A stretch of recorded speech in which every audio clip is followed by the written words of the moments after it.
Happy Father's Day for those of you who are marking it today.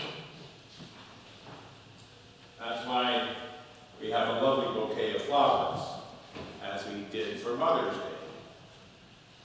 We are a balanced community. Speaking of balance, it's Trinity Sunday. That ability to keep the faith balanced. Not too much this, not too much that, not too much this, but kept in a balance, in a strong formation. The pyramid being the strongest. Strong formations. It's difficult to explain the Trinity, and St. Patrick chose the clover to explain that one plant, three branches, different but still one, and different from each other. Sometimes the simplest is the best. But the aspect of the service this morning is on that dynamic relationship, and theologians looking into that to hear what is the nature of God, what is the message of God, and how does Jesus fit into this, and the Spirit fit into this. As I have shared, James Loader, the professor at Princeton Theological Seminary, saw the Spirit as the dancer between the two poles, Creator and Christ.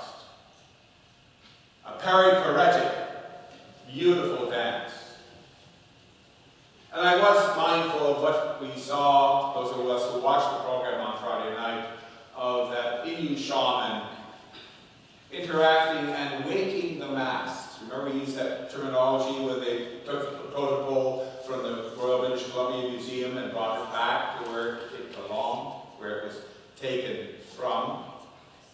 That when they're in captivity, they're sleeping, these entities.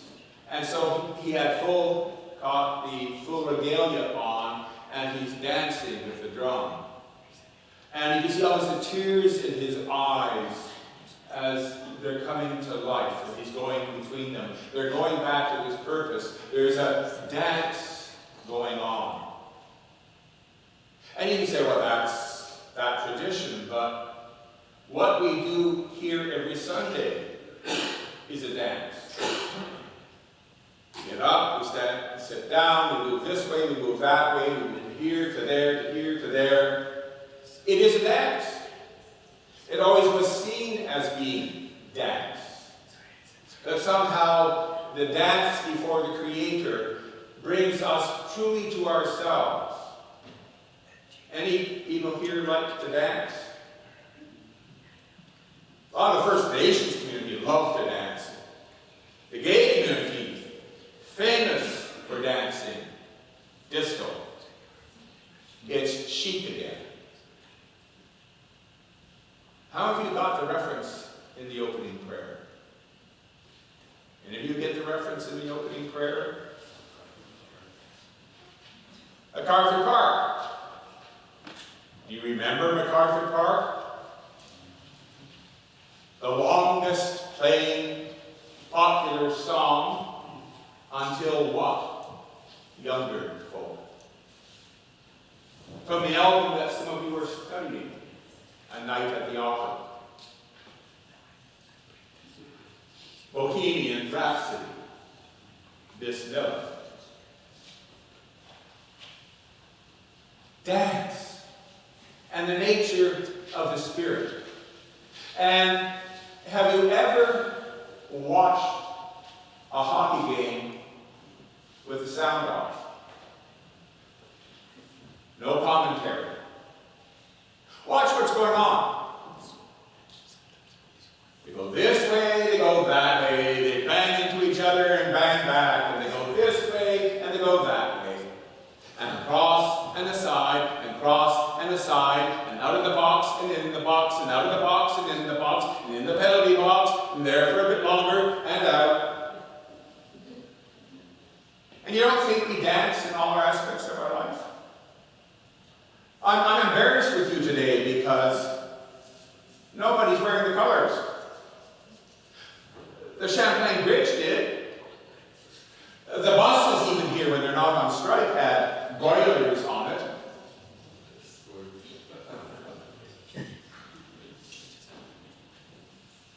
Surely that hope. I don't know what happened the other night, but surely that hope. It's our game. We want the cup back. Particularly right now, we want Lord Stanley's cup back home. I don't know. It's hard to imagine how they could have done that on a home game after being so incredibly brilliant on that sticky ice in Fort Lauderdale. But I learned something. I had the privilege, because when I was waiting for my condo, I lived somewhere with Barbara Howard, and her neighbor was Jack McElhardy. Anyone remember that name? He played for the Canucks, then was the defensive coach for the Canucks, and then defensive coach for the Flyers, and was for them recruiting.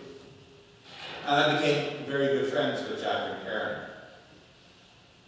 And Jack had a few TVs set up to watch the games, multitasking. And I remember once saying to Jack, "What's the point of all this?" And he sort of chuckled and he said, "Doug, we haven't figured that out yet, but it's still making a lot of money." But his acknowledgement that it's not a set thing. You can train and you can train and you can train people. And you can build the spirit and you can coach them, you can guide them. And sometimes they're brilliant and doing amazing things. And then very next game, for no reason, they suck. And it just is. That's how we seem to work together, how we enter the dance together. And that's from somebody who quite likely knew what he was talking about in that area. The Spirit and the church, and the nature of the Trinity, and our engagement and our dance with the Holy through life. Sometimes you feel it. Sometimes it's overwhelming, that feeling. And then there are days when you feel you've left the cake out in the rain and it took too long to bake it. And you won't have the recipe again. I thought more of you would be dressed in colors. We like to do that during the liturgical season. I thought maybe that was becoming something we did. So I'm going to inform Rice about you if you weren't dressed in white or colors. That's the Royal Immigration Service. Being part of something bigger than yourselves. Being part of a spirit. And Jesus' final words to his followers is, you're going to get some help. I'm sending you a coach. A good coach. Directly connected to the head office. But you have to be ready, because you're not ready yet. You're not ready yet to play on the ring. You've got more exercises to do, more learning to do, more team building to accomplish. But the coach is there, and my promise is that that coach will enable you to do what I need you to do. That we are still dancing together. We're still amazing others when we are on. And maybe that's a good reminder to all of us that no, Sunday after Sunday, week after week, no, we're not always on. No, we're not always sharp. And we can be brilliant one time and other times like, nah. But overall, I still think the church when it is on, is an amazing place for transformation. Amazing place for the encounter of the holy. An amazing place that motivates people to live the world differently. And maybe as we head to a very dangerous time, not head, we're in. I think quite clearly we're in a dangerous time.